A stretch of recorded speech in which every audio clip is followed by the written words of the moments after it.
with Hayes, Noodles, and the O-Dog on TSN 1050.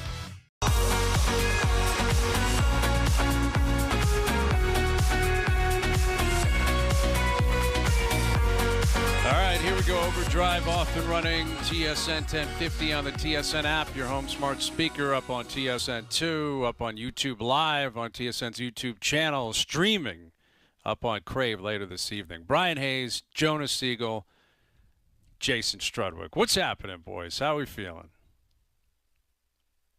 All I can tell you is I'm still tired from yesterday. I don't know about you. Was it a long day for you, Jonas? Wow. Oh, my God. They signed 5,000 new players.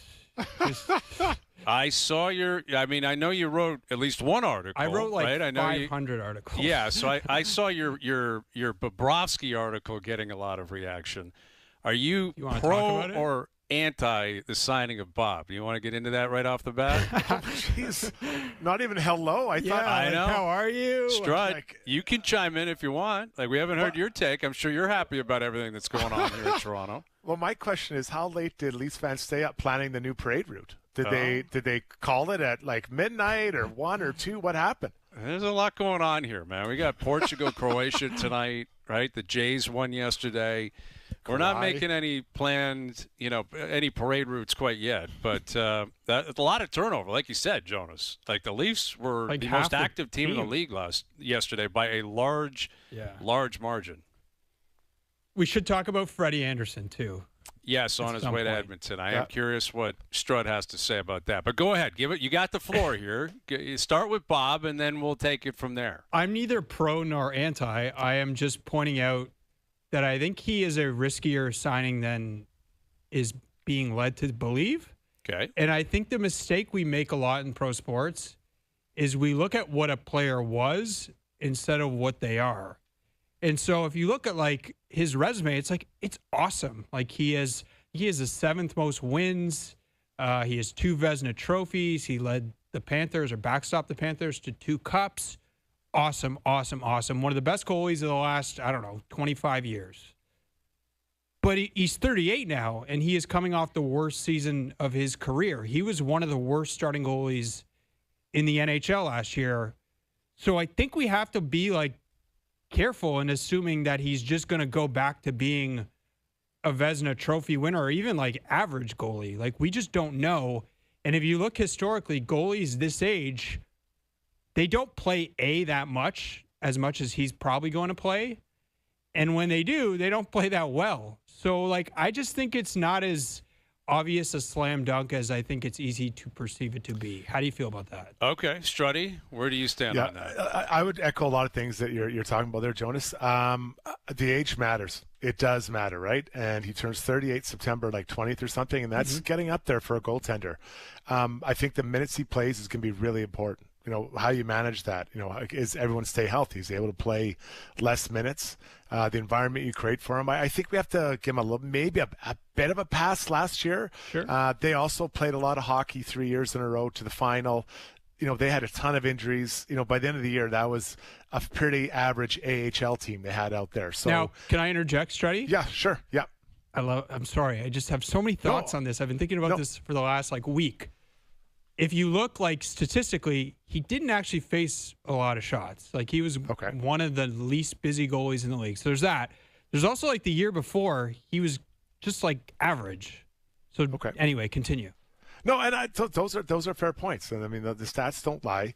But I think that I'm going to reserve some of my judgment based on the amount of hockey and how it's gone, and then how the Leafs perform. And I'm really interesting. I would have preferred 2 years. 3 years seems a hair long. The 7 or 6 years he was requesting, that was really, really long, especially for the goaltender. So I feel like this is a bit of a hope move by the Leafs. And I'm very interested to see how it plays out. Yeah, it definitely is. And that applies to basically every signing you're going to make. Or acquisition, Nick Paul, let's see what he becomes, Colton Sissons, what's he going to be in Toronto? There's a lot that we don't know. My stance on this has been, I have not been anywhere close to as confident as others have in the goaltending position before they signed Bobrovsky. Now, I wasn't necessarily all in on it had to be Bob. If there were other options out there, I would have been open to it. But I had no time for the idea that this team could be competitive with Stolarz, Hilda, Akhtiamov next year. I thought there was a 0% chance that could work. So, yes, it's a risk, but I think it was more of a risk not to do it. But Hayes, can I just say, they didn't have to trade Joseph Woll, and Joseph Woll. What is it about Joseph Woll that gives you any confidence in his ability to play and his ability to stay healthy and be reliable? Okay, those are all fair points. I was not a huge defender of his during his time here. I think the reliability thing is very, very, very fair. However, he is 28. He almost played 40 games last year. He probably would have played 50. Again, you can't just go through the leave of absence. He didn't start the season. He wasn't last here. Year, so whatever. He just wasn't there. He's 28. He's 10 years younger than Bobrovsky, and nowhere close to as good as him, though. He's basically half the price. So, would I rather have a 28-year-old making 3.7 or a 38-year-old coming off the worst year of his career, one of the worst goalies in the league, making 7? I think it's a more complicated decision, and I get all that stuff with Woll. I didn't see this as I don't think it was a huge area of need. Was it a huge strength? No, you could say it wasn't, but there was a lot going on with that team last year. And I just think if you just look at his numbers, they don't pop, but his numbers the last 2 years are actually better than Bobrovsky. So I don't know. Well, goaltending is what is Sergei goaltending, Bobrovsky right? literally was a part of a cup-winning team the year before. So this is where I think you get caught up too much in save percentage here, save percentage there. Well, listen, we have a recent example with Vasilevsky. When a guy plays 3 straight Stanley Cups in a row, he's so much younger than Bobrovsky, though. It's very difficult, though, the following year to stay hot. Barkov's knee literally just said, we're done, day 1 of camp. Kachuk barely played. They were all bad. They all struggled. There's no arguing against your points, Jonas, because those are stats. His numbers are his numbers. I'm not pretending as if they're being misconstrued or manipulated in one way or the other. What I'm saying is I think he's still clearly got the talent. I think he's going to have the longest offseason he's had in 5 or 6 years, and I think that's important. I'm curious about the chip on his shoulder. I'm curious about that. Noodles used, example. He told the story yesterday that they were playing Ottawa late in the season, and 12 or 13 guys were out of the lineup. And Noodles asked the coaches and said, why is he playing? Why would you play him? And they said, he's telling us he's playing. You can't drag him out of the net. And for me, that's an anecdote, Jonas, that means something. When they have had goalies here from Woll to Stolarz to Campbell to Freddie, where it's he's just not playing tonight. He probably won't play for a couple of weeks.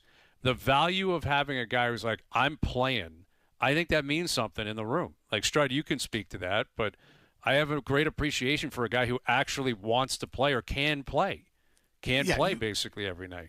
You want someone who's going to fight for the net, but I just wonder, what is his thought process coming in here? Is he thinking he's splitting the games with Stolarz? Noodle's been advocating that maybe, most teams will run 35, 30, and then whatever is left after that, 20 or something with another goalie, just because it's 84 games, and it seems to be that's the way it is. So I don't know, has Chaika revealed anything? Is he coming here to play more than that, or is it a 50-50 split, or 40, it's a good question. 20? And we don't have the answer, but I think – don't we need to know the status of Stolarz? I don't know what is going on with him. Yeah. His ability to play and all that kind of stuff, Jonas. I would think it's 70-30.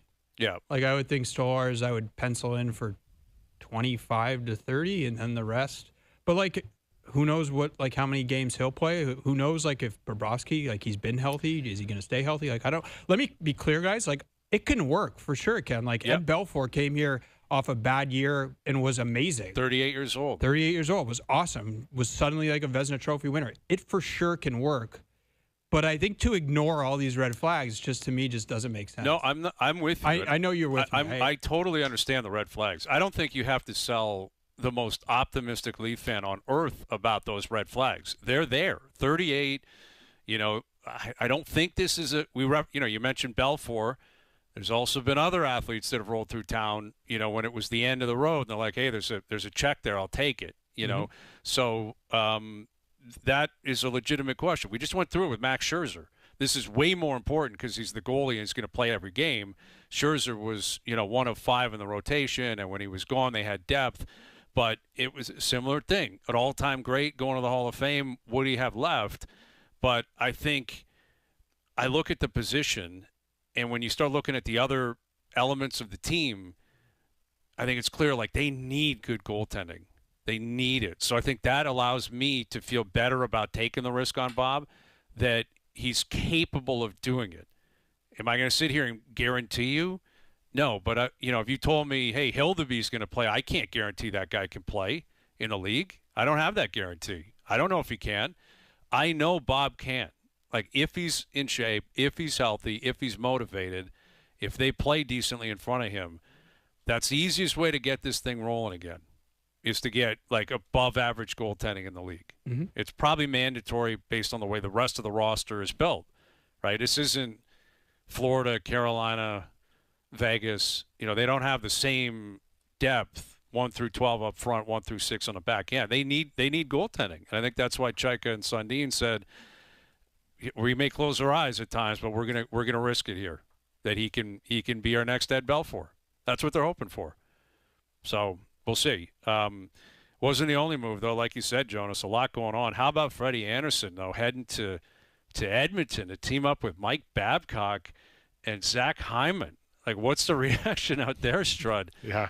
Cup winner, Freddie Anderson, on his way to Edmonton. What do we make of this move? So early in the day, they made a trade with Buffalo to trade a third-rounder for Devin Levi, who's 24, mainly been an AHL goalie, right, up to this point, but had some pedigree and maybe does still have some. So I'm like, is this the 2 goalies? Levi, Entris, and Jari. It doesn't have a ton of, confidence there, I don't think, just because of kind of the play of one in the NHL and the other one hasn't been in the NHL. And then you find out Freddie Anderson comes in on a pretty good deal, $1 million flat, and then he has bonuses for games played and such and all that. So to me, it feels like, okay, we're going to have lots of irons in the fire. We're going to have 3 goalies, and, Freddie is clearly cannot play every game, or, 75%. So I actually think the Oilers might start with 3 goalies on their roster. As uncomfortable as that is for everyone involved, I think they might start there at this point and just kind of see how it goes type of scenario, because they don't want to get caught unaware. And they have another young goalie, Connor Unger, who's going to play in the minors, so that gives them 4. So depth. Can any of them play though, Strud? Like, that's the thing. You could have 12 goalies. Can any of them play? Well, that's the question, isn't it? And that's why I think I think they truly start with 3 goalies on their roster, and they all get to play. And this is a hope. There's hope. So you're hoping Jari is healthy and gets back to where he was before he came to Edmonton. You're hoping Levi is an HL goalie. Then you're hoping that Freddie can stay healthy. Because Freddie, what is he playing? 30, 40 games next year? Yeah, Freddie, when he plays, is capable of playing. Like, right. He's been in the league for 15 years. Like, Freddie Anderson's had a really good career, and look, he just did what he did, and then when he ran out of gas or got hurt or whatever, it was like, all right, you gotta shift. Leafs goaltending, Oilers goaltending. Which one are you taking? You'd take the Leafs. Oh, for Jonas. Sure. Well, and to Strud's point, like, if any goalie is used to 3 goalies, it's Frederik Andersen. Like, they use 3 goalies in Carolina all the time. That's a good point. Like, they can kind of just rotate him in and out. And, like, Babcock knows him. And, like, when Babcock likes you, that's counts for something. Like, you remembered Hayes here. Like, I think he called Frederik Andersen my guy. Like, he was a fan. He liked Freddie. Yeah, he liked Freddie. Now it's a different Freddie, but still. It's an older one, but do you need him to play all the games? I think you need him to stay healthy and help, and then you have that depth. So that's what I'm thinking, and I think I would take the Leafs goaltending as well, based solely on Bobrovsky at this time. But there's question marks there. But I think if maybe the more question marks you put in your pocket, the more hopeful to get an answer when you pull it out. Well, Darnell Nurse coming up just after 5, so that's a big change, in Edmonton as well. With Darnell moving out, he's been there for a long time. Him and McDavid and Draisaitl are all best friends. It's always interesting with McDavid. Like, he's so dedicated to his craft, and he's uber competitive, and obviously he's going to do whatever he can to win. But Nurse is out. And that's not that McDavid had a role in that, but Nurse is out. That's his boy. Babcock's in. Like, it's kind of a weird world that McDavid's living in right now. And I'm curious. I'd love to get an honest answer from him in terms of what he thinks of everything and where it's going and how they got to this point. It's huge. This is a big change. Darnell Nurse has been a good D-man, a really good M20 for a long time. And when I first heard about either the Oilers going to ask him to waive it, or he brought the teams, I thought San Jose was the place for both the Sharks and Nurse. He knows what it's like to play with a superstar, and that's what Celebrini is. It's a great place to live. They're an up-and-coming team. You can see they went big yesterday. Mark Schmidt, they added Sherwood, a big hitter. Yep. And then in the season, the Trouba, they've got big and they're heavy to kind of help, get a little physicality in this game. I think he'd do really well there, and it'd be different. He won't have to be the guy that he was here. Mm-hmm. The Oilers will miss him. I think he's a good D-man, skates well, he's intimidating, and I'm glad for him that he ended up there, because I think that if I had to cherry pick a team, that was a team I would have chosen if I was Darnell Nurse. I agree. I mean, the idea of getting there, it's a market, it's got a history, but it's not crazy. Yeah, it's not going to be a crazy hockey market where if you went to Boston or Philly, even Pittsburgh, it would be different. San Jose is a little bit further down the line in terms of the amount of attention it gets and all that, and they're a team moving up, but They went all in. They spent a lot of money. Like, they brought in Trouba and they brought in Nurse. Like, there's your veteran guys with some muscle on the back end. So we'll catch up with Darnell just after 5. And again, we got a huge match in Toronto here, Portugal, Croatia. The scenes downtown and people tracking the teams. Were you outside the hotel last night, Jonas, trying to get a scoop? No, but there's Ronaldo in town. Go and get a pic, get a selfie for OverDrive, get him on OverDrive. Yeah, we put in a request. We've been denied, but we tried. But there is such a buzz downtown. It's really cool. And yes. I can't remember anything like this. Obviously, the World Cup is a one-of-a-kind event, but it's just been so entertaining. And obviously, all the games are not here, but there's just so much electricity downtown. Totally. This was a grand slam. Obviously, when Italy played Bosnia, in the World Cup wild card, that was a heartbreaker. I mean, in retrospect, again, I think it was great for Canada because Italy would have been a tougher game, in my opinion, and they found a way to get a draw against Bosnia. That set them up to get second in the group, and then they had South Africa, and now look where they are. Who knows where we would be right now if Italy ended up making the World Cup. But Italy-Canada would have been crazy. But this is a different level because of the nations that are involved. And I agree with you. Because it's Ronaldo in particular, this is so different than anything we've ever experienced. Like when the Jays are in the World Series, that is very civic. It's very local. It's, Blue Jay fans, the city are going nuts. But it's very localized, so to speak. And same thing with the Raptors or the Leafs are in. This is totally different. The buzz it's creating, it's not even featuring Canada. It's two countries that aren't even here. But the neighborhoods and the amount of Portuguese and Croatian people that live in the city or the southern Ontario, it's crazy. And it's the spotlight of the world tonight, 7 p.m. The whole world's watching this, and it may be the last time we see Ronaldo play.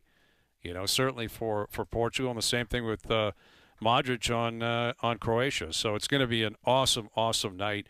The heat is no joke. Like, a lot of the watch parties have been shut down because it's just too hot in the city. But they're playing, so it's go time tonight at 7 o'clock. The Jays are off. They won a series yesterday, off to Seattle tomorrow night. And Darko has a new extension here in Toronto, the head coach of the Raptors. So we'll get into that as well, because the Raptors are creating a ton of buzz, and all of it positive right now. and their head coach has been extended. So we'll touch on that later this afternoon. We've got Darnell Nurse coming up in just over 40 minutes from now. Camilo Gonzalez will join us from the pitch ahead of the game tonight. Struddy's in here, Jonas in here. I'm Brian Hayes. OverDrive continues. TSN 1050 and on TSN 2.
Saturday. Canada is back. On TSN 1050, Canada's historic run continues as they take on Morocco in the round of 16.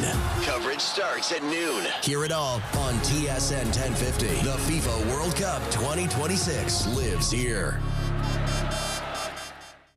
Now, back to OverDrive with Hayes, Noodles, and the O-Dog.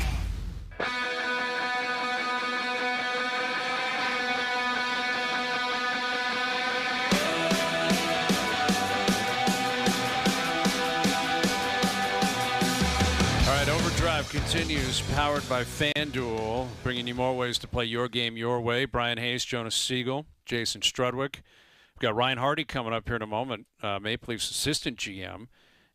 Get into everything that went down yesterday, because it wasn't just Bob, obviously. You know, there's been a lot of activity. They've hired a new coach, drafted Gavin McKenna first overall. They've signed a number one defenseman, a number one goaltender, and basically reworked the middle to bottom six of the forward group as well. There were basically 10 new players on the team based on what was the roster by the end of the season last year. So a lot of turnover.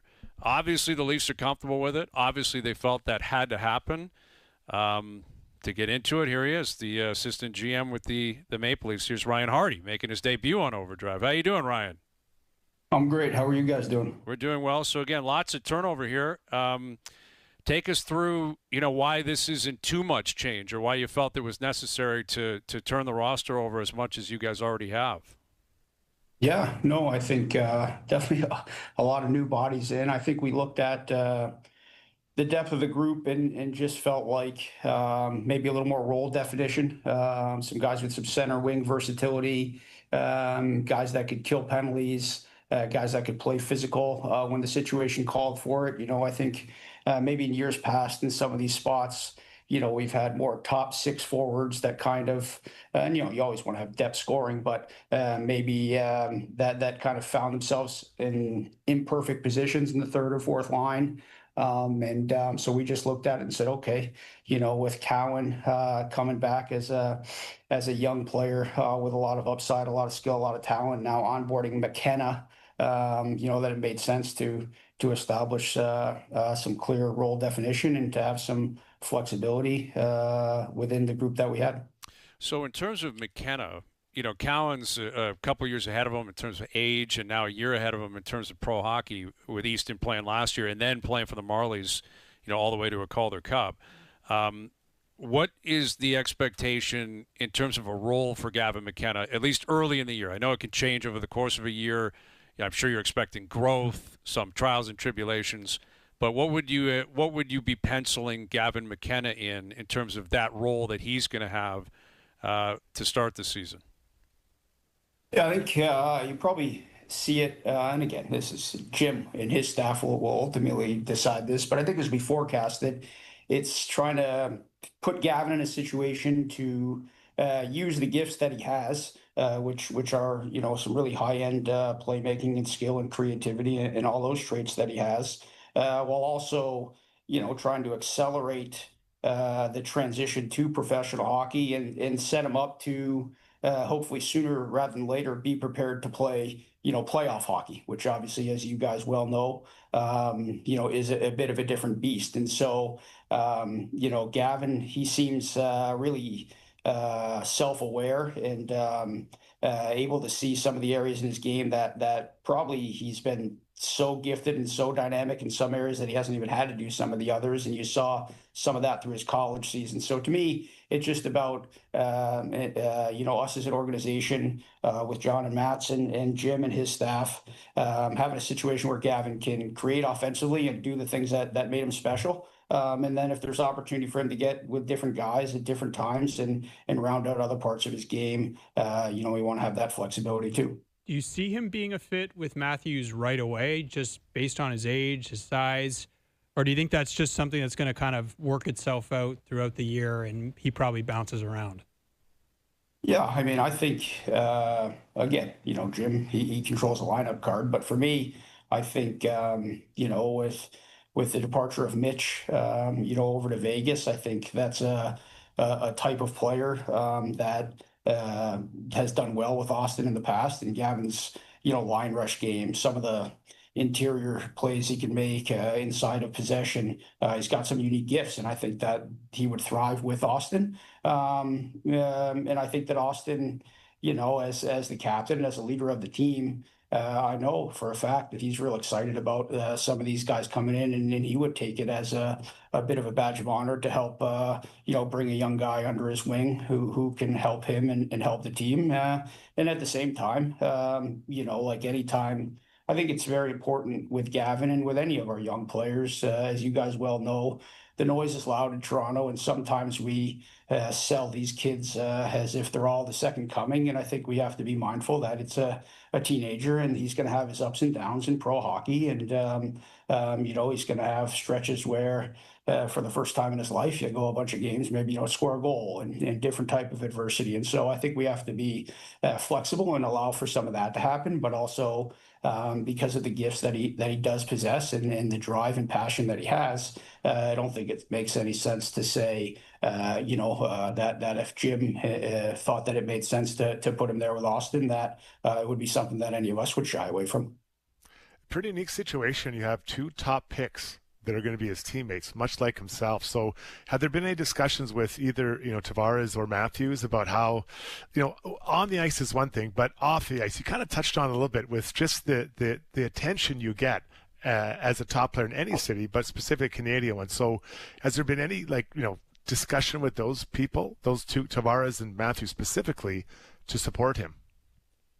Yeah, I think there's definitely been discussion about these types of things, and getting to know these guys over the years. They all have, obviously, Austin's experience was a little bit different, just being drafted by the Leafs, whereas John, came after a great already career on the island and then came back to Toronto.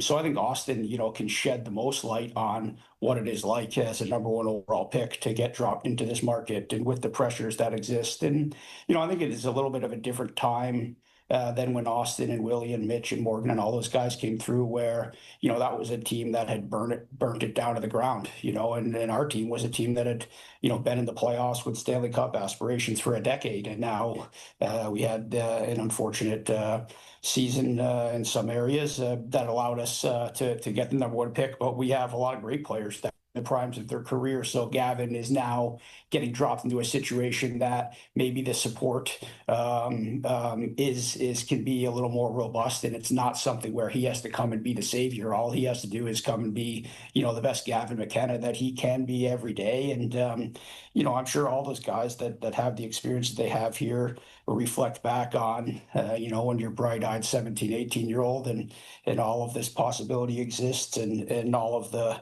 fame and fortune that comes with all of this, to help him, just work through that process. And to me, I think we all want players here that want to give everything and do everything that they can to help us deliver to the fans the Stanley Cup. And so I think for Gavin to have that support with the leaders of our team, and John, like you talked about, he's done such a good job with different players over the years that have come in and having him in his home or having him up to visit with him in the summer. And that's something that I know he takes a lot of pride in, and a lot of our leadership group does as well. With Ryan Hardy, Leafs assistant GM. So the goaltending carousel has been pretty significant here. Joseph Woll out, Dennis Hildeby out, Sergei Bobrovsky in. Can you take us through that journey and how you guys landed on this decision and ultimately this goaltending room? Yeah. I think free agency is always difficult to predict what you will or won't have. And I thought that, over the last couple of seasons, the tandem of Stoley and Joseph Woll, when everybody was healthy, it was a really good tandem for us. And you look back on the sort of versions of the team in the years prior, that maybe if we had those two guys and maybe Tanny or a guy like that our fortunes could have been different. And so I think it was, we had a great, 1A, 1B tandem. And then, talking about with Dennis, who is a great goalie and had been really developing nicely for us and played, great in the NHL in the situation he was in this season. So, we had these four guys that, including Artie, of course, that were good. And I think just the opportunity to bring in Sergei Bobrovsky, a guy who, his training and his preparation and the way that he takes care of himself is sort of legendary. And he's been a partner with Stoli before, and so for Sergei to be able to come in and join us as a guy who has 2 Stanley Cups under his belt, I thought it was cool. Gavin was asked about the number today, and he deferred and referred to Sergei as a 2-time champion, and showed the respect there. And so I think for the guys in our room to have a presence like that behind him, and him and Stoli have had a great dynamic. And then I'd say the emergence of Artie. I thought Artie, certainly with the Marlies, we don't win the Calder Cup without the performance that he had. And so I think that made a lot of sense. And then from a mentorship, component of Bob and Artie, I think that's something that built in as fellow countrymen. I'm sure when Artie was a boy, he looked up to Bob. So that should be awesome for his development. And I just think it's so great for our dressing room to be able to have a guy like that in there and backstopping us. And I think it'll be a real good dynamic for those guys. Well, and every signing obviously comes with risk. He, as you know, he's 38. Last year, statistically, wasn't a great year for him. What gives you the confidence that you'll get the real Bob back next year, that you're going to get full value for this contract?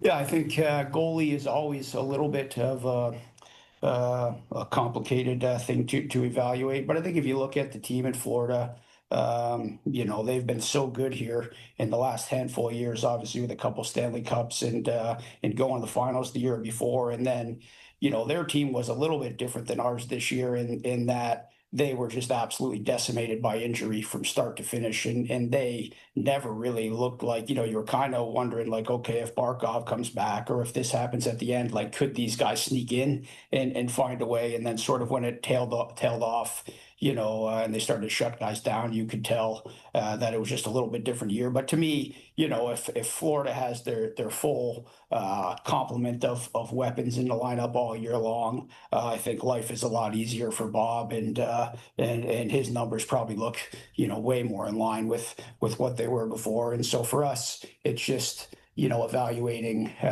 the body of work of him and sort of the mindset, the mentality, the makeup, and knowing how he does take care of himself and how he does approach the game, that it seemed like a worthwhile bet for us to make. And yeah, he's 38 years old, but we've seen guys at that position, especially, that have been able to go and get a few more good years out of him. And so we're hopeful that will happen.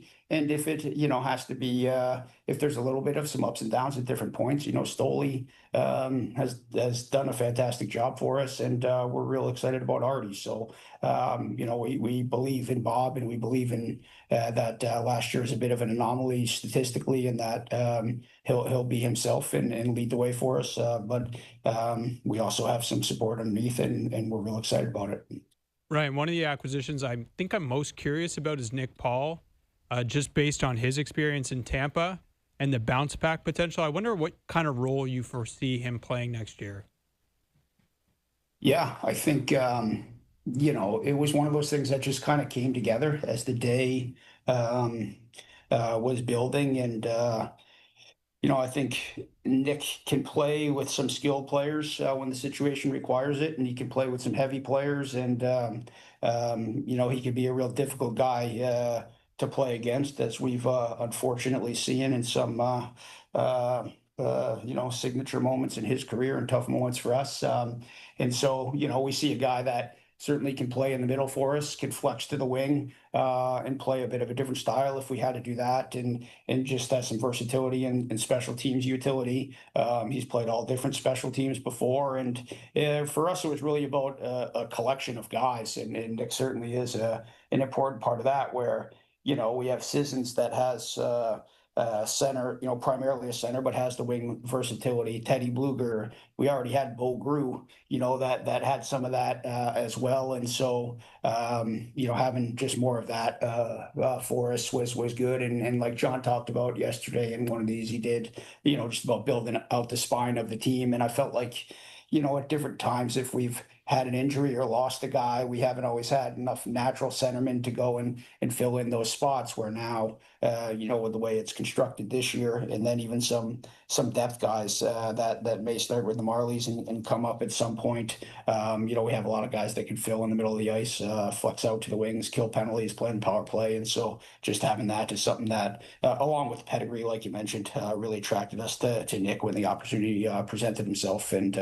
also, it's always nice to bring a local guy home. Absolutely. Mississauga guy with Ryan Hardy. So obviously you guys are not in control of the rumor mill, but I'm sure you're aware of this. Matthew Knies has been traded 75 times in the last month, according to reports and rumors. And I'm curious, well, I'm asking you, I guess, I'll ask you to address that.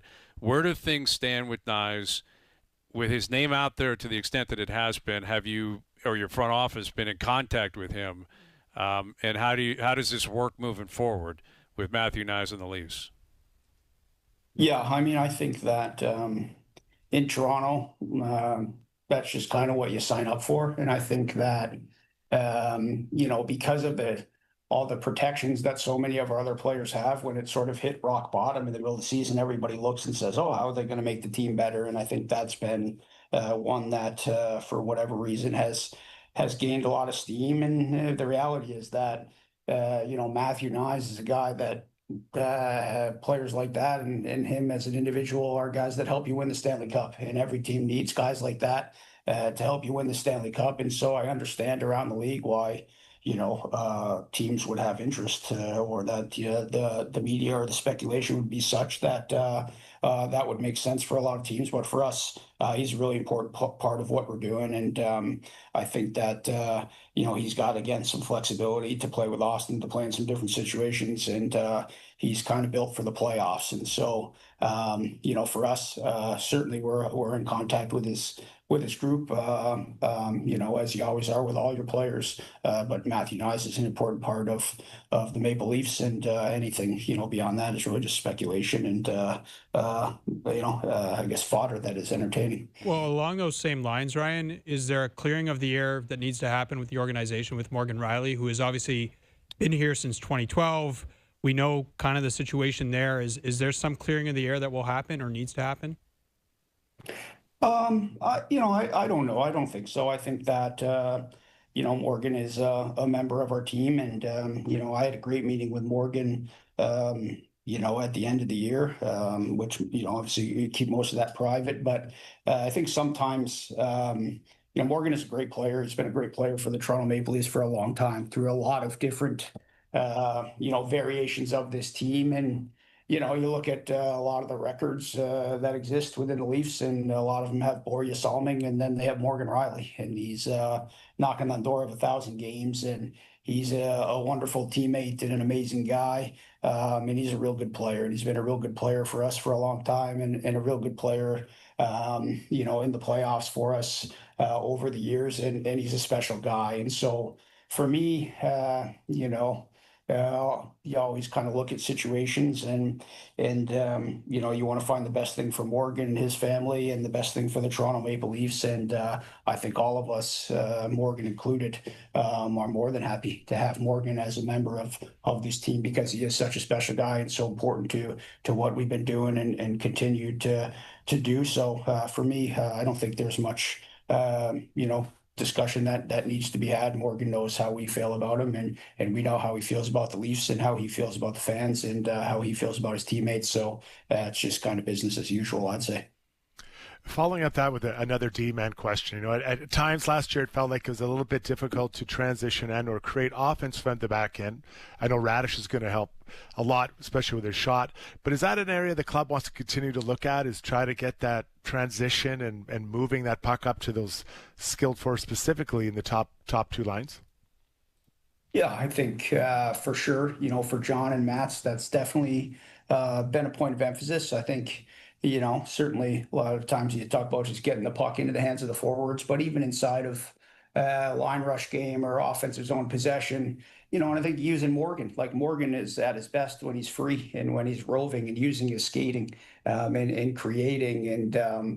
So we want guys to be clean, on retrievals and clean on exits and clean on entry and able to enhance the offense. We don't want to have a situation where we got 3 forwards trying to create offense and 2 defensemen not. To be able to do that, you have to have guys that have the skill set, the intelligence, and understand the situations of the game to execute. And so I think if you look at like Emil Andre, I think he's got some of that transition play in his game.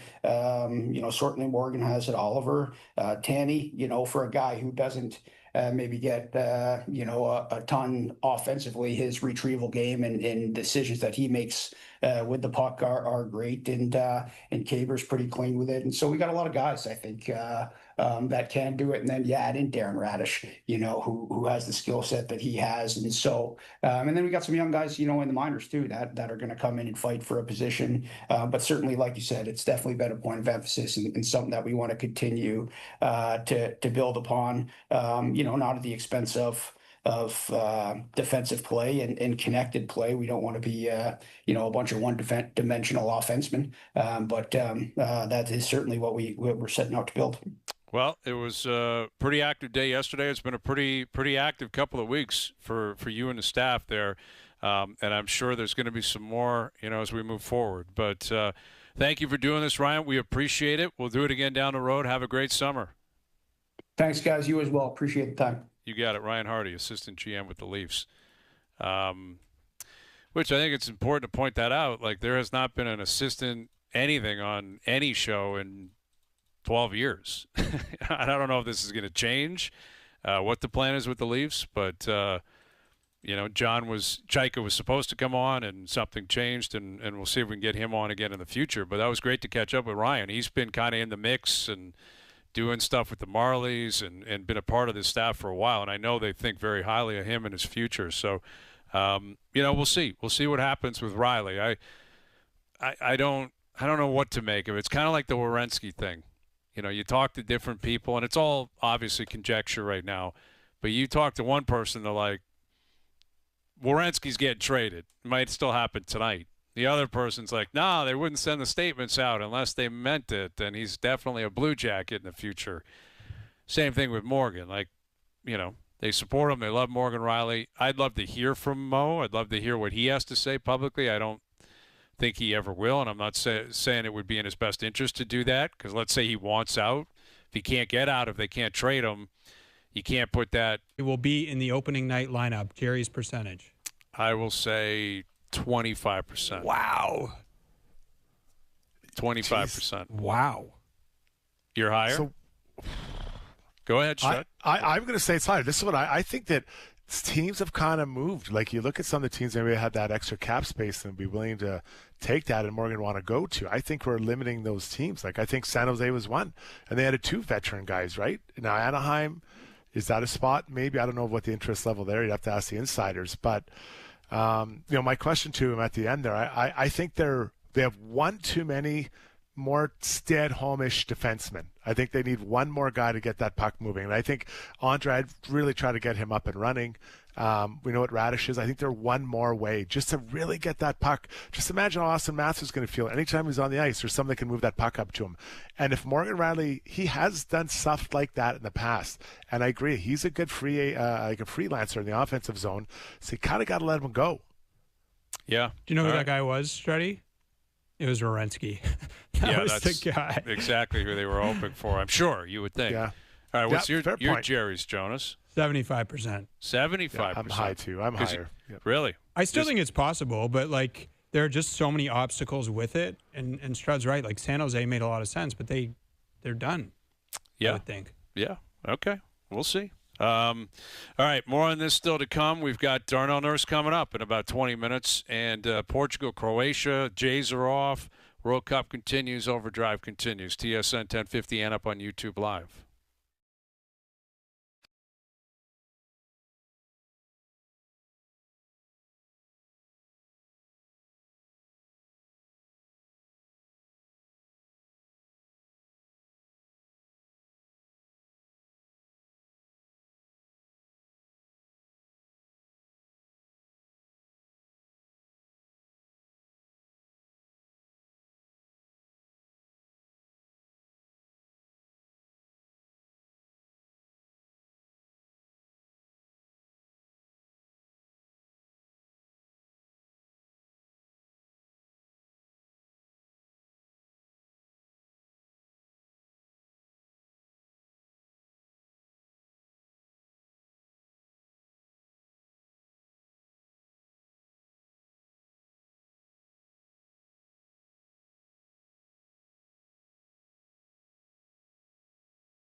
Tonight. This is the moment. On TSN 1050, a clash of titans as Cristiano Ronaldo's Portugal takes on Luka Modric-led Croatia at Toronto Stadium. Coverage starts at 7 p.m. Hear it all on TSN 1050. The FIFA World Cup 2026 lives here.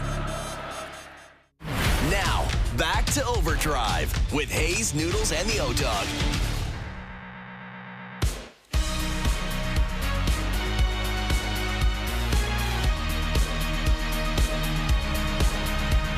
All right, Darnell Nurse coming up. And we're going to head to pitch side for the footy match tonight, Croatia and Portugal. Kickoff at 7 here on TSN Radio. Of course, you can watch it on TSN, CTV, and Crave. So we'll catch up with Camilla, who's down there. We're looking forward to that. And Spain is up big. It was crazy matches yesterday, man. Crazy. Like England got through, Belgium coming back and then scoring on that penalty. That VAR, man, I'm not a fan. I'm not a fan. The one good thing is it's quick.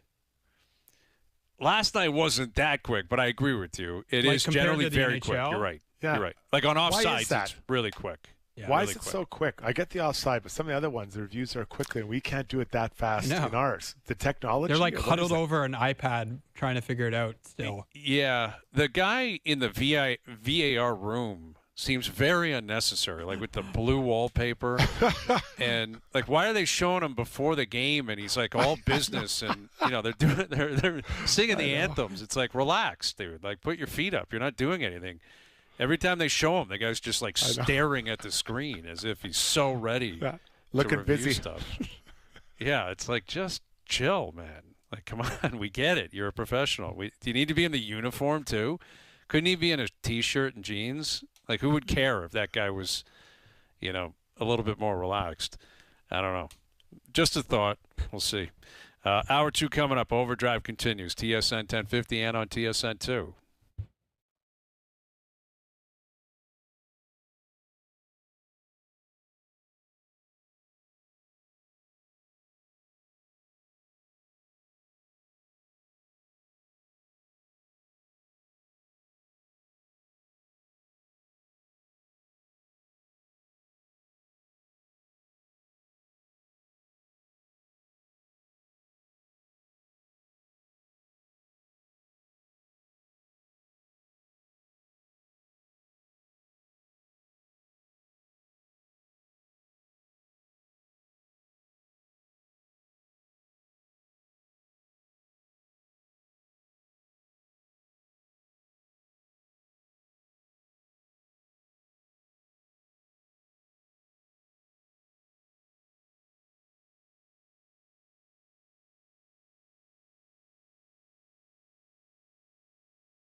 TSN Plus takes your F1 coverage into overdrive. Formula One at its absolute finest. With onboard cameras, pit lane channel, driver trackers, and more. Boy, is it good here. Only available on TSN Plus. Subscribe now and start streaming.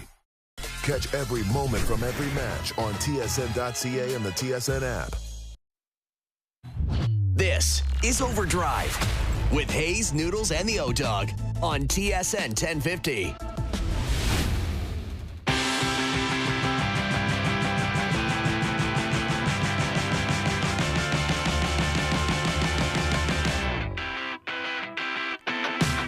OverDrive continues, powered by FanDuel. Brian Hayes, Jonas Siegel of The Athletic, Jason Strudwick with us.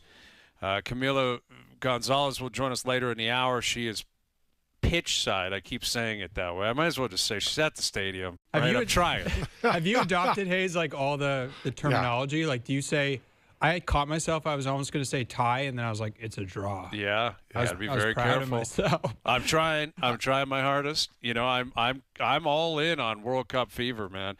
I got to be honest. Like, I was all in for the Canada games. Like, I knew I was jacked to watch those.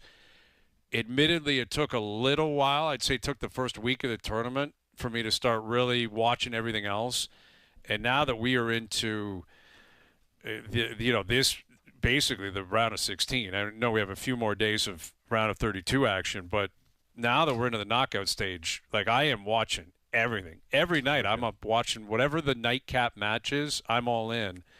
And I can't wait for Croatia-Portugal. Cannot wait for this match at 7 o'clock. I love that Jays aren't playing. Step aside, right? I don't think the Leafs are doing anything. I don't think the Raptors. I don't think anything else is going to happen in the NHL. It's all good. It's all about the matches tonight. And the scenes that I'm seeing, down around the stadium, downtown, down St. Clair, College Street, I think. There's like multiple little Portugals around town. So it's pretty cool. Pretty cool scene. How about you, Strud? Are you all in, or what's going on? So I was into the Canada as well. I know the moment that I had that got me into it, like you, Hayes, watching Norway play and their fans. Yes. When their fans, I was watching and I was like, what's that sound? How come it sounds like, oh, or whatever they're yelling, right? Like, what is that? And I'm not the most hardcore fan, so I didn't realize this is what they do. And then you see them. And then I saw videos after that, people rowing up escalators and they're yelling. I'm like, this is the game I want to be at. So I think if I had a choice, I'd go to Canada and then Norway too. But that's the culture, right? That gets you excited. That was the moment that locked me in. One of their round robin games. I forget which one. I'm with you. I'm going to add my own to that. When I heard the stories of Scotland fans going through Boston and drinking the city dry, I'm like, I'm in. Yeah. I'm in on this thing. I got to see it. I want to be there. I want to be there. I want to desperately be there. So Portugal, Croatia down at Toronto Stadium in about 2 hours. There's some video right there. That's downtown Toronto. And again, that's probably a lot of people from Toronto that are representing Portugal, obviously. But there'd be a lot of, Portuguese people from around the world that are flying in that are just following their team wherever they go. Well, and Hayes, all over North America. I think Toronto has like one of the biggest Croatian populations outside of Croatia. Yep, that's right. So they're represented too. Very well represented. That building is going to be likely pro-Portugal, but it's not going to be 90-10. I think it's like 60-40, 70-30 tonight. It's going to be, and then a lot of people that aren't necessarily, picking sides, but just want to take in the action. Tickets going for like $30,000. It's pricey. $30,000 for a pair of tickets to the game tonight. You know what we need to do, guys? We in the NHL have to get fan base to coordinate songs and chants. Like we see and it's not just soccer. We see it in hockey over there as well in Europe. It's so much fun. Now, I don't know who's going to take the lead in this. I know it can't be me. Jonas, I'm not disrespect. I don't think it's you either, buddy. So, and don't take that the wrong way. I don't. But someone has to get this going because it would be wild. It would be wild to have that, guys. Who I could be your guy, Strud. You want me to try to start a movement here? Is that what you're suggesting? You've got the personality. I've never heard you sing, and I don't know if you can put words together and stuff like that, but it's so much. Like I played in Europe, and there would be constant chanting in kind of that one section. Yep. And I'm like, I was just waiting. I hear Strudwick. I'm like, ooh, I hope they're saying nice things about me. But that's what we need because I think we're missing out. And I think it brings energy because we all sing when they play "Your Love" by the outfield. Everyone sings, but I don't think that's an original song by a fan. Well, you're right. There's chants, and like the English fans are singing Wonderwall and everything after games, and obviously that's an Oasis song, but it is just a completely different atmosphere. It's a completely different experience, But the thing is, over in North America, we do things differently here. Obviously, with hockey, baseball, basketball, football, it's a completely different world over here. That's always what's stunning. Like when you go to Europe and you find like a sports station over there, it's almost all soccer. If it's not, it's like they're big on like biking. There's like biking stuff going on. Wimbledon, there's tennis. Darts. Yeah, darts is big, and I'm like, man, it is different. Like they're obviously into very different things. Wimbledon currently ongoing as well here on TSN. So Darnell Nurse will join us here in a moment. And Darnell, he had a great run at Edmonton. He's a really easy guy to root for. Like I've always loved watching him play. So he's a tough guy, sticks up for his teammates, and he had a good run. But it obviously, came to an end, and I think he was ready for a change. It sounds like the Oilers were ready for a change, and in the end, he stays in the division, which is pretty wild, right? He's going to be playing the Oilers a lot over the next few years. Here he is, good Southern Ontario boy himself, and one of the newest members of the San Jose Sharks. Here's Darnell Nurse. How you doing, Darnell? I'm good. How are you guys doing? We're doing very well. Take us through that, wrapping your head around the idea that you're staying in the Pacific and you're going to be playing against the Oilers so much in the future. Yeah, well, first off, you said Southern Ontario. We got Hamilton. You have to mention Hamilton. Hamilton. I was going to say that specifically. You're right. You're right. My bad. But I'm super excited. Obviously, the opportunity to be on a team that's so up and coming, and I've had the opportunity to play with a couple of guys at World Championships, and see their skill level, obviously, but their commitment, and at a young age, there's a lot of nuances to the game that it seems like they're mature beyond their years. So, as a player that's been around for a little bit, it's super exciting to join San Jose and try to help out and set my footprint there too. Darnell, you look back at your time at Edmonton. You were a good defenseman and you're dependable. You were there all the time. Think of the number of games you played and didn't miss. What do you remember when you look back on your time here, being drafted by the Oilers, and the improvement, individually and as a group, and then the Stanley Cup runs recently?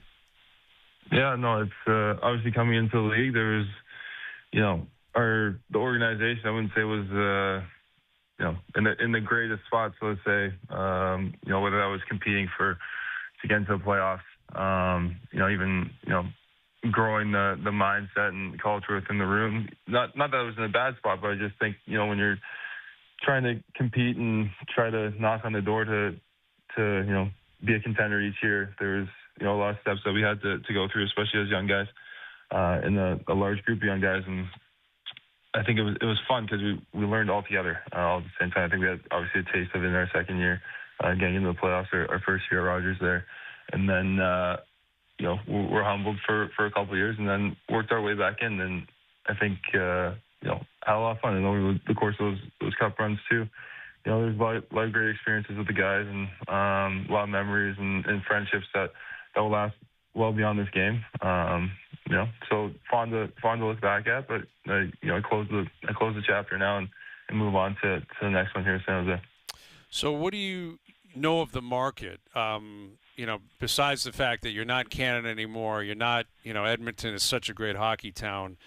How much are you kind of looking forward to maybe a different pace and a different kind of covering of the team, so to speak, San Jose, compared to what you just experienced in Edmonton? Yeah, I'm looking forward to just going and playing hockey. Obviously, the group is, it's not just going there because the media or the coverage of the team is different. There's a true belief that with the skill and the talent and the team, it's only a matter of years. I've seen it when the skill and talent and those nuances of the game, they all click at once. All of a sudden, you're giving yourself chances to get into the playoffs, and you see it time and time again when you get in there. Anything's possible. So, there's definitely going to be a difference in coverage and whatnot of the team. But the thing that excites me the most really is the group and the chance, the opportunity to just go out there and play and have fun and enjoy it and be my best version of myself.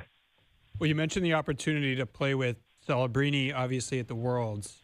Was there anything you're like, this is a little bit McDavid-like with him, like personality, anything you saw on the ice? Was there anything that struck you about him that way?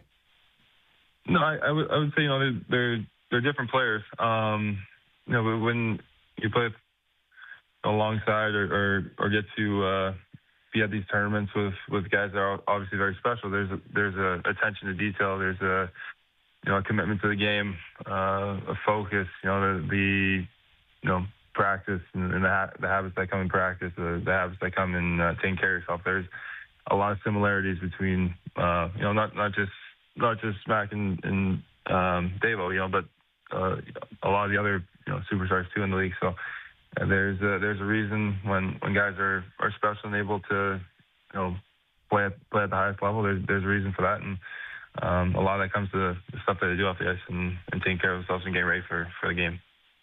Darnell, you touched on a little bit just kind of the growth that you had with the Oilers as an individual and the group to become the playoff team to get where they were.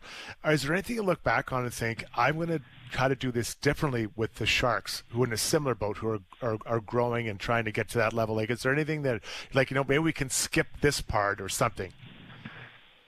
Yeah, I think, it's tough because, you can't really skip parts. I think you learn throughout the process, and you play for a long time, so you know that too. Like, there's different things that you go through that you learn, and for every group, those lessons can be different. Like for us, we got into the playoffs the first time when we were in what was our second year, my second year, and then all of a sudden we weren't back in it. There's I wouldn't say a comfort level, but we just once you're at that level, teams expect and know it's coming. So yeah, maybe that's a lesson that that can help bring. But like I said, each group is different, and in San Jose we're going to learn different lessons and grow in different ways. But I think, like I said, with the group and the guys, it's really exciting to see what we can make of this. Well, and you're not, showing up alone in terms of being a veteran defenseman. The Sharks also signed Jacob Trouba. What do you know of the defense and where you think you might fit in? Because there's been some turnover, a lot of turnover there this offseason. Yeah, and play against Troubs is keep your head up. He plays the game hard. Mason Marchman too. I think that's a guy that I've battled with for a decade now, and there's a lot of pieces, a lot of guys there, and people that have been added that make it exciting. Obviously, when you have the young talent to mix in some veteran experience and guys that can play a game, it can make the group special. With Darnell Nurse, who was just traded to the San Jose Sharks, and in terms of how you kind of get settled in there, like what is your plan? How does this change your kind of off season, so to speak? Because all you've known is Edmonton. You've been so comfortable there. You've been there for so long. How does this kind of affect the way you plan for the beginning of camp? Well, as you guys at TSN know, it was crickets there for a long time, so I wasn't really ready to leave. Right. I'm just joking. No, it's for me to be able to adjust. The teams nowadays, it's amazing the support that you have from the team and team services people, and you're not on your own. And I think that's what makes it so special. And what I've learned about the group that I'm stepping into now is everyone's so welcoming and looking to lend a hand, and I think that's what makes it easy to make the adjustment. So for me, the summer training, I'm gonna have to take a weekend or a couple of days here or there to go figure everything out, so the family's set when we get there. But it's amazing the community that hockey brings. But it seems to be very special with the people I've talked to so far. Darnell, you arrived in Edmonton with some skates and a stick and, an attitude to play some hard hockey.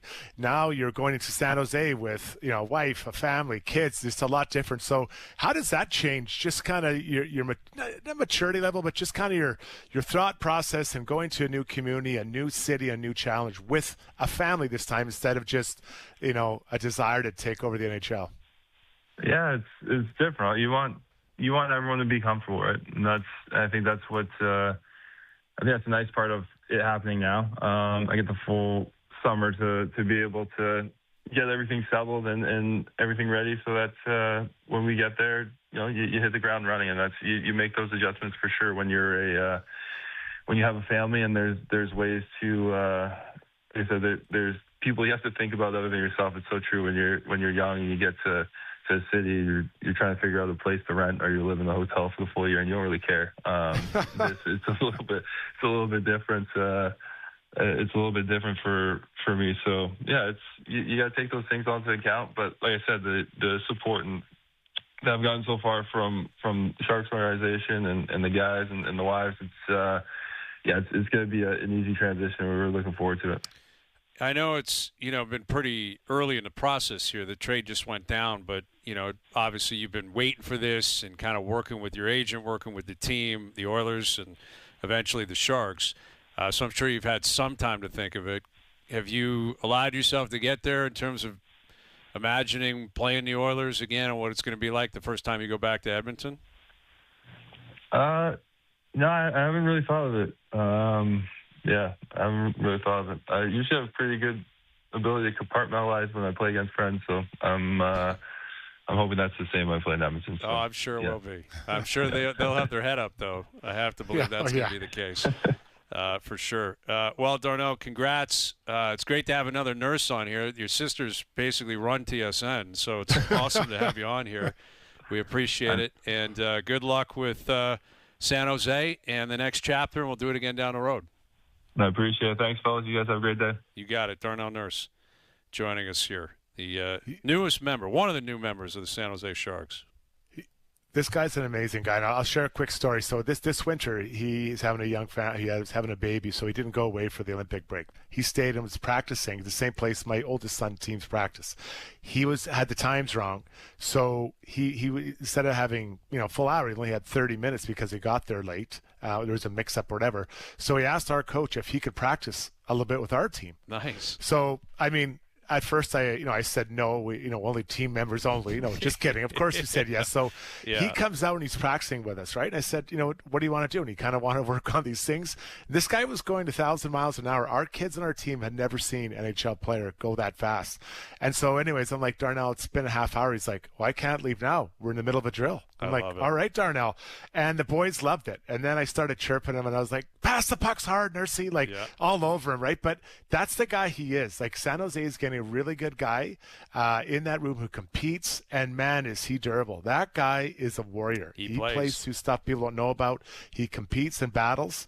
And he's already been through it with Connor. So going to play with Mac and Celebrini is nothing new. He's been there, and Leon. Connor and Leon, actually. Yep. No, you're right. It's, looking at his numbers, he's almost at 800 games. He's going to cruise past 1,000 games.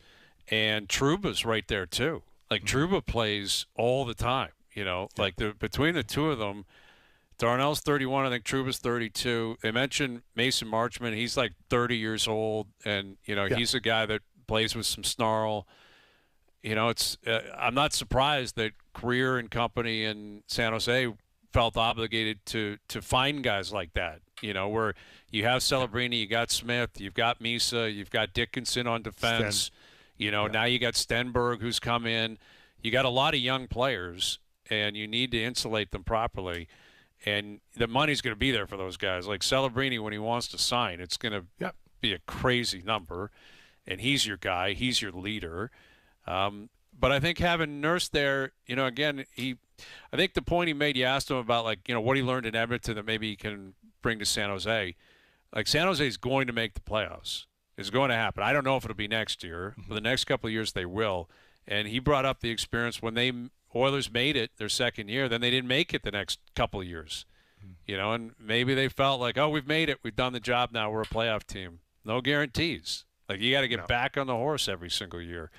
And obviously Darnell Nurse, is pretty well aware of that and has allowed himself to go through that in Edmonton, and we'll see what he brings in San Jose. So awesome to have him on. We appreciate him doing that. All right, we've got the match tonight, Croatia, Portugal. We'll get to that. We'll get to our best bets later in the hour. More news coming up, in the NHL and the NBA. OverDrive continues, TSN 1050 and on TSN 2.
Catch every moment from every match on TSN.ca and the TSN app.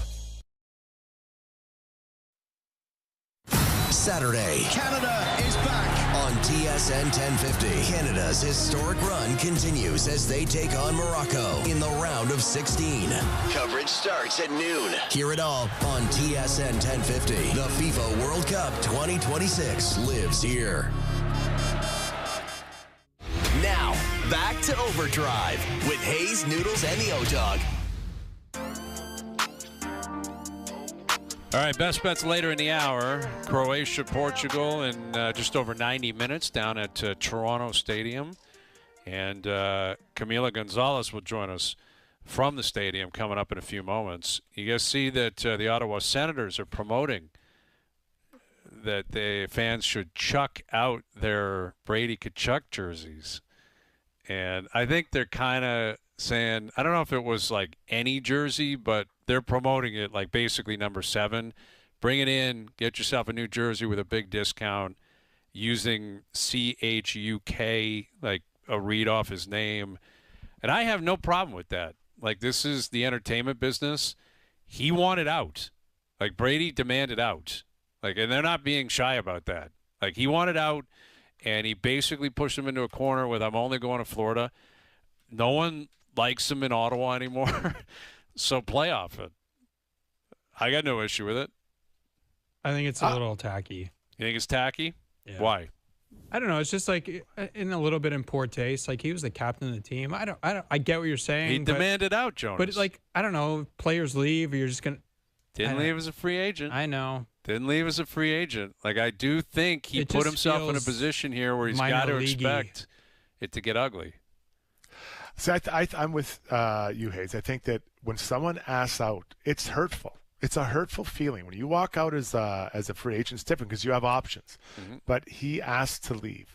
And I think it makes it tough. And I think that when you follow that on the heels of what his brother did in Calgary, I think there was some thought that this may happen or not happen. So I get it. And I tell you what, I like bad guys in the game. I think it's good. I think it creates for animosity. That first game between Ottawa, Florida, everyone's going to be watching it. It's going to be must-watch hockey. You're right. And I think that's important for the league. You want to create these kind of sidelines or side storylines. I don't know what you'd call them, Hayes, but there's the game, and then there's these other things going on around it. I think it's great for the game. Unfortunately, the Senators fans lost out on this one. Yeah, that's I guess what I'm getting at. Like, I think it's entertainment. It really is. It's pure entertainment. And I also think that Ottawa now, they have an obligation to their fans. Not to the legacy of Brady Tkachuk, not to make Brady feel good about himself. Brady left. He demanded out. He wanted out. So you're left, this is the truth. Players come and players go. The team stays, the fans stay, and the fans are not happy. I think a lot of fans, too, kind of went to bat for him after he came back and did his press conference and said, it's so frustrating. Everyone's asking me. I haven't said anything. I've committed. And I think a lot of people took offense to probably guys like me, quite frankly, who are like, I think he's out of there. And he did leave. So, like, they hated on that element of it. And then in the end, they get burned because he did, in fact, want out in the end. So what would be the difference in Edmonton with Nurse?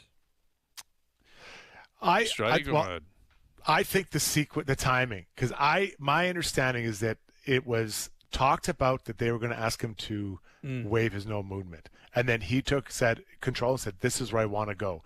So I think that's a little different than what happened there. Like, is this similar to what happened with LeBron? Now, LeBron left Cleveland the first time, and I think that broke their hearts. And there was people burning jerseys, as I remember. Right. Yeah. And I'm not advocating for that. I'm not saying burn jerseys. I'm not saying make it personal with.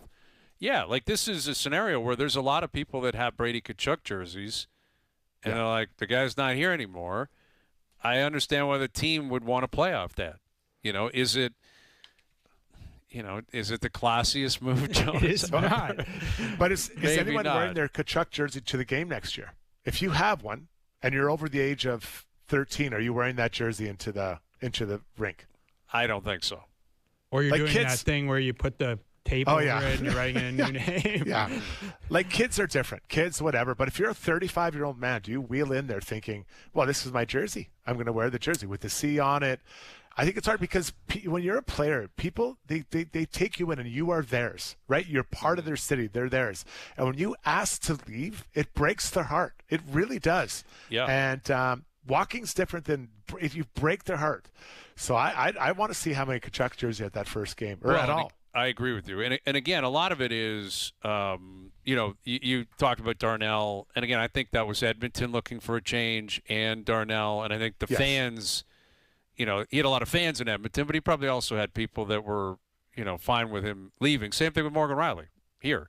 Right. Tkachuk had like 100% backing for the most part. Of course, there's always some fans that don't like certain players or don't, you know, that's the way it goes. But with Tkachuk, he had so much support and so much like so many people behind him, and they just made the playoffs 2 years in a row. You know, again, it might have been softer if it's like, man, they've been terrible for years. But this is the team playing off the emotions of the fans, and I think the fans are probably telling them. I'm sure they've had people write them. So what am I doing? I just bought a Tkachuk jersey before the playoffs started, and now this guy's out. So they probably feel beholden to their fans and be like, we got to help them out here a little bit, you know, and move on from this guy. So I am curious, you know, you're right. There might be some Tkachuk supporters that show up, and who knows, 10, 15, 20 years down the road, it could be very different. But the demanding out it never lands with fans. Teams can be different. They look at it differently. It's a business. They're not naive, not overly emotional. Fans are. That's the beauty of being a fan, that you're allowed to kind of have that feeling. So I am looking forward to that You're classless, is what you're saying. You're saying I don't have any class? Yes. Yeah, that's probably some truth to that. Probably some truth to that. Okay, we have ourselves a world-class match tonight. Jonas, I know you're excited. Struddy in Edmonton, I can feel it. I can feel the vibes. Vibrating. I actually am excited. I'm extremely excited for this. Where Portugal's playing Portugal's taking on Croatia down at Toronto Stadium. We've seen all the videos already pouring in of, you know, Portuguese supporters, Croatian supporters. Very lucky to be in the building tonight. And we head down there now and catch up with someone who's been following these teams, setting up this match, covering the World Cup. There she is, Camila Gonzalez joining us. It's loud down there. Is it getting busy, Camila? What do you make of the vibes downtown? Oh my goodness. Hello, guys. It has been absolute madness, and every time I think it can't get any louder, it progressively does. Portugal just took the pitch. They're walking around, taking a look at the stadium, and the fans are going crazy. This is mayhem. I don't think that Toronto has ever seen a sporting event like this. If I'm going to be fully honest, this is a historic night. Yeah, it certainly is. And Portugal's getting more of the press. In your opinion, is that because of the amount of supporters they have here? Maybe they're expecting to go deeper, or is it the Ronaldo effect, you know, in particular? Yeah, I don't know if you've heard about this, but Cristiano Ronaldo is kind of a big deal. So he has about 670 million followers on Instagram, which is 16 times the population of Canada. So you don't have to be Portuguese to respect Cristiano Ronaldo. I think that people recognize he's larger than life. They also recognize that he's 41 years old. So this could be once in a lifetime opportunity to see him. And yeah, I think that the Portugal jerseys are definitely more in numbers, but the Croatia fans are loud. They showed us in the group stage just how much they love and support this team. And they also have a veteran. They have Luka Modric, who is also playing in his last World Cup. So this is just a once-in-a-lifetime opportunity for all of us in the stadium, for all of us in Canada. And if one of them says their goodbye today, if one of them does a final salute to the fans, how crazy is it that it's Canada that's going to live in those images forever in football history? It just gives me absolute chills to think about. Amazing. Now, have you had a chance to talk to any of the players or team officials or, hangers-on about just the atmosphere in Toronto that they're feeling and celebrating and being a part of right now? Absolutely, yeah. So yesterday I actually asked Vitinha about this in the press conference. He's another one of the key guys for Portugal. He came third in the Ballon d'Or rankings last year, so he's another key piece that you should keep an eye out today. But he was mentioning just how big the support is, no matter where they go, whether it's in Luxembourg, whether it's in Switzerland, or coming here to Toronto. It is absolute chaos, and how much they appreciate that every single time they step foot into a new country, the fan support is there. I don't know if they were expecting to see as many people climbing over trucks and fences and second floor balconies as I witnessed yesterday. It was unbelievable. It was like, the Pope or the Queen or Michael Jackson was here. And I think that that's kind of the level of fame that Cristiano Ronaldo has. I was also talking to some journalists yesterday, and they were telling me that the one thing that they didn't love about Toronto right now was the heat. So they've been training out in Palm Beach, where it is excruciatingly hot, and they saw Canada on the schedule and got excited to go for some cooler weather. That's not happening today. No, it's outrageous how hot it is. I mean, they've had to shut down viewing parties and stuff just because they're concerned about, people getting through this heat. But the match is going to take place. The building will be packed. Camila Gonzalez with us, pitch side ahead of Portugal and Croatia. So give us your read on how you see this playing out. Like, I believe Portugal a slight favorite here. Both big powerhouse teams, though. How do you see this game playing out? Oh, I hate predictions. You're trying to get me in trouble. Yeah. Listen, a lot of people in this place paid a lot of money to see this game, so I hope that they get every minute possible, which means it will go to extra time, it'll go to penalties, and then may the best man win. I'm not going to give you my prediction because I don't want to jinx it, and also I am a Real Madrid fan, and so my heart is absolutely torn between Luka Modric and Cristiano Ronaldo. I can't pick one. Okay, I love it. Well, let me put it this way for you. What is the better story? Which story do you think would be better to cover moving on? Modric continuing in Croatia or Ronaldo in Portugal? You are also trying to get me in trouble here. That's Listen, sneaky. both stories are huge. I think that is, literally ask the same question in a different font. Exactly. I think both stories will be historic. Both stories would be emotional. I think today Portugal is playing for something more. Their teammate Diogo Jota, who was such a big part of the Portugal team, did unfortunately tragically pass away exactly a year ago to the date. The players and coaches have all spoken about how much inspiration they're drawing from him, playing in his honor. I've seen already images of him flashing in the stadium, so I think that just in honor of Diogo Jota, it would be very, very special to see Portugal get the win today and continue this journey for him. Can you give us a wild card player from each team that could have an impact that maybe is not quite the top of the talking charts as some of those top players are already? Absolutely. Well, I think that from the Portugal side, I would keep an eye out on, of course, this trio that I mentioned. They won the Champions League with PSG. They are such key players for the team. So again, João Neves, Nuno Mendes, and Vitinha, those guys are going to be absolutely key. I'm just curious. I want to wait and see what the starting lineups are saying because I want to see if Croatia is going to go with their veterans or if they're going to give an opportunity to some of those younger players. So maybe if I come back to you guys in a little bit after lineups are announced, I'll let you know who to keep an eye on. Okay, we love hearing that. We know you're busy. We know it's crazy down there. The whole experience of the World Cup has been amazing. You've been flying all over North America. Obviously, Canada's playing. You got Colombia going tomorrow. I know that's pretty important for you. There it is. How's the whole experience been for you before we get you out of here? No, it has been a dream come true. I mean, obviously, this is my first time seeing Toronto Stadium in action, which is absolutely wild. Following Switzerland as they got towards that final group stage match against Canada was crazy. Getting to see players like Granit Xhaka, in person was so special. Colombia, though, that is a tricky subject for me. Everyone in the press room keeps telling me, oh, you guys can win it this year. This could be your year. And I genuinely like to keep my expectations low because kind of like with the Leafs, you know how year after year you get heartbroken? That feels like me with Colombia. So I don't want to go there. Okay, Sorry. I got you. I don't need to trigger any emotions or anything. We've all been down that road before, believe me. Well, it's going to be a great night tonight down at Toronto Stadium. It's going to be packed. And Croatia, Portugal, whoever wins, it's going to be an awesome story, heartbreak on the other side, and you'll have it fully covered on TSN tonight. Camila, great seeing you. Thank you for doing this. Enjoy the game tonight. Great seeing you guys. Thank you. You got it. There's Camila Gonzalez, and all the coverage at TSN has been phenomenal, like top to bottom. It has just been an absolute blast for the last few weeks. And like they say, the World Cup, takes a long time to get there, but once it's here, it flies by. And we're already almost into the round of 16.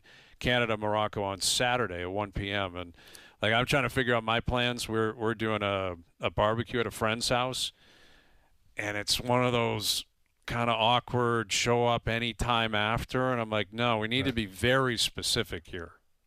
Are you going to have the game on? If we get there at 12:30, is that okay? You can't give us the anytime after. Everyone does it, but are you serious about that? Because I think it was like anytime after 1 or something. I'm like, we're going to be there before 1. So you're going to have to adjust that line. That's not going to work for us. You got to be settled. Yeah, got to be settled before the game. Is there going to be food provided? Because one's a tough time. Do I wait and eat, or do I eat before then eat the snacks? Or like I'm always over my wife. You got to be clear what you're giving your people. Like if it's 100%. Just appies, no problem, but just tell them. Then they can stop on the way and get what they want to eat. If they need something more. That's a great point. Because the lack of clarity really is the worst. If it's a middle zone, you're like, are we doing food? Do you have anything? Like, am I going to eat and I show up and it's like, hey, we ordered 12 pizzas. I'm like, well, why didn't you tell us that was happening? It's 2 o'clock in the afternoon. I didn't know if we were doing that or not. No. Yeah, these are important details. I'll get on that. I'm sure they're really excited to have me personally, asking them what they're going to be supplying all of the guests. But can't wait for Saturday. Can't wait for tonight. So thank you to Camilla and everyone down at Toronto Stadium doing what they're doing as we get to the game tonight. All right, Best Bets coming up. We'll recap a busy afternoon. OverDrive continues up on YouTube Live.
Catch every moment from every match on TSN.ca and the TSN app.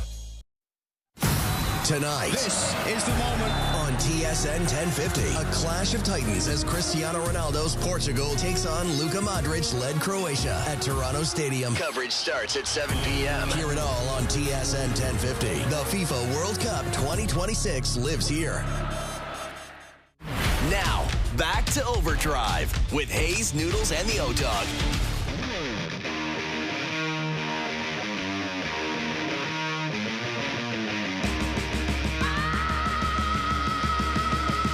All right, Best Bets powered by FanDuel. Make your picks and assemble a same-game parlay in seconds on the FanDuel Sportsbook app.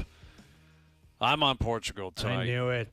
I'm on Portugal, Jonas. And you're going to pick Ronaldo to score, right? I don't know. I mean, it took him a while to get into the tournament. Then he had a couple. I'd sprinkle on a Ronaldo goal tonight. But I think it's going to be a great match. You know, I could see it, like Camila said, I could see it going to extra time. You know, that's kind of been the theme of the knockout stage, or at least, you know, really like last-second goals, including the Canada goal, clearly, you know, well into the 90th minute. So I'm expecting kind of a lower-scoring, really tightly contested, great match, but I'm on Portugal in the end. Portugal, money line. Best Bets, powered by FanDuel. Same-game parlays available for every World Cup match on the FanDuel Sportsbook app. Please play responsibly, 18+, physically located in Ontario. Spain is through. That is not a surprise, but they won big. They won 3-0 over Austria. And then tonight we got Switzerland taking on Algeria at 11 p.m.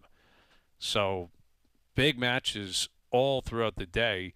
And this will be it for Toronto Stadium, right? That'll be it. We can start calling it BMO. BMO again. Yeah, exactly. We can start calling by its real name soon. And I don't know, what is the plan with all the kind of extra seating and temporary seating? I think it looks pretty good. If I were them, I'd try to keep something like that. But I don't get the impression that's going to happen. And the Argos are just going to be on the road forever. But they're 2-1, Strud. They're off to a pretty good start. Don't sleep on them, man. The East is dominant right now. Well, the Elks, I mean, they're 3-0. They're 3-0 right now, which, you know, after being the doormats for the last number of years, it's a pretty good start for them. So maybe things are turning a little bit. It's not always as it always was for the last number of years. Let's get the Elks taking on the Argos for the Grey Cup, right? We're going to be out there. It's in Calgary this year. That would be big. You're coming for that? You're coming down for that? Yeah, we're going to be in Alberta. If you guys go down there and the Elks are in, I'll come down. I actually made, during COVID, I made a huge elk rack that it is humongous. The problem is that I'm not sure my neck is strong enough, but it's huge. And I wore it to an Elks game and sat in the front row. And people were calling me Elk Man. And they were posing for pictures and stuff. So if they make it, I will wear it down. I honestly, though, it's so heavy. I got to start training like today for making this deal. We will hold you to that because that'd be outstanding. We're going to be out there. We're going out for at least a couple of shows. Okay. And if we can get the Elks in the Grey Cup in Calgary, Edmonton will pour into that town. Into that town. Led by Elkman. Led by the Elkman. Down the QE2. I love that. Yeah, I'm looking forward to it, man. I can't wait to get out there. It's going to be awesome. And World Cup, again, continuing. Jay's off in Seattle tomorrow, which is always a really cool weekend with the amount of Jay fans that cross the border and get down to those games. And we'll see what else comes, in the NHL. Is there anything you guys are bracing for? Any free agent that's still out there that you think might have a market? Sorry, I'm just still getting over Struddy's new nickname of Elkman. The Elkman. The Elkman. That's what I want to be known as. Great nickname. It is good. Next time, listen, I got to get the picture, and I have it. I can send it, and we can show it next time I'm on. It's quite nice. I have it in 8x10s. I sign it, Elkman. Love Elkman. I need one of those for the background. There goes the Elkman. The Elkman. Okay. To your question, no, you go ahead, Strud. Actually, sorry, Elkman. No, thank you. Please, address Mr. him Elkman. properly, please. Mr. Elkman. Mr. No, I'm into, Mantha's an interesting one. If I get asked by one Oilers fan when I'm walking down the street about Mantha, this guy might end up in my crosshairs. It's just, he had a really successful year last year. He was shooting the lights out. Yeah. Can he do it again? What is that? Term for me is a big one with a player like this. But he can't score and he's a big body. Mm-hmm. Pace, a little bit of game. I'm not sure that's a fit. Wasn't a fit for Vegas a couple of years ago. So he's a really interesting name, and I'm interested in term. Not so much the dollars, Jonas. I am interested in Patrick Kane. Yeah. I think that's a really interesting one. Like, it doesn't seem like he's going to go back to Detroit. I guess he would have been back there already. So, like, where does he go? I always thought it would be interesting here, but it doesn't seem like that's going to happen. So, like, where is he going to land? I don't know. That's a good question because, his career, he was so great. And yet now, he still puts up points, but he really needs to be in the right situation, like playing with quality players and power play minutes. Wow, look at that thing up on TSN too. That is the Elkman with a mullet. Elkman, I made that by myself. There's a lady who, if you want the story, she was in a Broadway show and she showed how to make it. I spent over 20 hours, and my wife's like, "What are you doing?" I'm like, "I want to be the Elkman." And I wore this to a game. There weren't a lot of fans, and it was a rainy day. I took my son and my nephew. They couldn't believe I wore it. And, like, I'm not kidding you. I was walking, people like, "Elk, man." They were yelling. Weren't people annoyed by your elk gear getting in their way? Well, everyone loves a big rack, right? So I had it, and there were some people that were trying to, move around and see around me. People eventually, it wasn't sold out, Jonas. It wasn't like. That's important to point out. You weren't bothering that many people. No, so the Grey Cup, I might have to trim the rack down, but you want to see it in its full glory. This thing is huge. That would be concerning if, it's a packed house and the Elkman is, right at the 50-yard line. Elkman gets onto the subway, and you're just like, "What's Elkman?" Imagine Elkman in Toronto. How funny that would be. This guy walking around and trying to get on the TTC. Honestly, guys, it was in the fall, and it was like a cool evening. I was sweating underneath that because it's hot and heavy. And my neck, the next morning, I felt like I'd been in a chokehold from Hulk Hogan. I was so tired, but it was worth it. And my nephew and my son still talk about the day that Elkman went. I love it. I got to make my return. I got to get back out there. I love this. Amazing. Listen, you're a true fan, Strud. Like you were calling for it earlier. We need some of that European flair to be brought over here. I would suggest the Euros. I'd love to get their reaction to you walking around. Some of the Europeans, look at this. I don't think that Elkman would be welcome at the game tonight by the Portuguese I don't fans. think so either. Yeah, but, I don't know if you're in the Croatian supporter area. They wouldn't be ecstatic with that. No, I think it's for a different sport, but I'd be willing to try. But like I said, I need at least 30 days prep to build up my neck muscles. Okay. Well, you got a lot of time. It's November, right? The Grey Cup's still a long way away. Patrick Kane I find compelling. Claude Giroux I think is an interesting one too. Another veteran, really good player who's been around for a long time. And beyond that, it wasn't the greatest list of players to begin with. Michael Bunting. I'm curious about Michael Bunting. Yes. Where does he end up going? I like Bunting. Does Dubas take a third swing and he comes, back through the system? I don't know. It could be possible. And then Tarasov, the goalie. The big goalie was in Florida. Yep. And then I also look at the guys who aren't free agents, but what happens with Dylan Larkin? Yeah. Robertson. What happens with Robertson? Exactly. New Jersey offer sheeted Barrett Hayton, and he accepted it. He signed it. So now Utah's got to figure out whether or not they're going to accept that. So there's been some interesting stuff going on in the league, and it's still going to be, I think, there's going to be signings and a couple of trades over the next 3 or 4 days, and then it really just kind of shuts down until you get closer to September. And what happens is there's a lot of guys who are looking for contracts that didn't get them, and they're in PTO mode, or they got to bite the bullet and lower their price. And sometimes that doesn't get kind of concluded until we get closer to training camp. Well, and I wonder what happens with Werenski. It's cool that it's nothing to see here, everything's fine. When training camp starts, that's going to be a thing again. And then if they don't get off to a good start, it's going to become a bigger thing. And it just kind of feels to me like they're just kicking this down the road. Yeah. To me. Quinn Hughesing it. Yeah, exactly the same thing. Yeah. Except it wasn't as there was never that summer where it was they're going to trade Quinn Hughes. But it just feels once didn't Jim Rutherford say they knew? Yes. He isn't this the same thing? That's what I don't understand. By all accounts, Werenski said, "I'm not staying there long term," and now all of a sudden, you are, or you really are so excited to be in Columbus. I have a difficult time, marrying those two. You've already concluded in 2 years, I don't want to be there, but you want to be there today.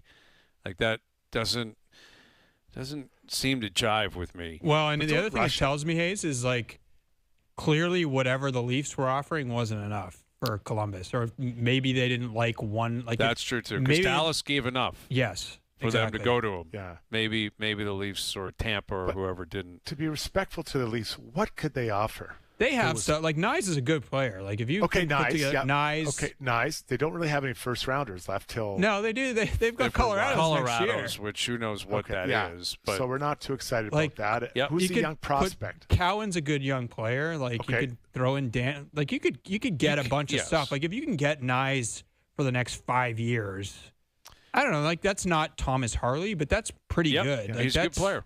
He's a But I good think player. you want a D-man back, don't you? We'll see. But you're not going to get All that, right, right? it doesn't matter. It's not gonna. We're not gonna figure this out Yeah, right. here we go. We're not going to figure it out. We got to run. All right. Thanks to everyone behind the scenes for helping out. We appreciate it. Everyone for tuning in today. TV, radio, podcast, web up on YouTube Live, streaming up on Crave. Boys, great seeing you guys. Thank you for doing this. There's Jonah Siegel, Jason Strudwick. I'm Brian Hayes. We're out of here. Enjoy your evenings. Enjoy the games tonight. We're back tomorrow at 4 p.m. We'll chat then.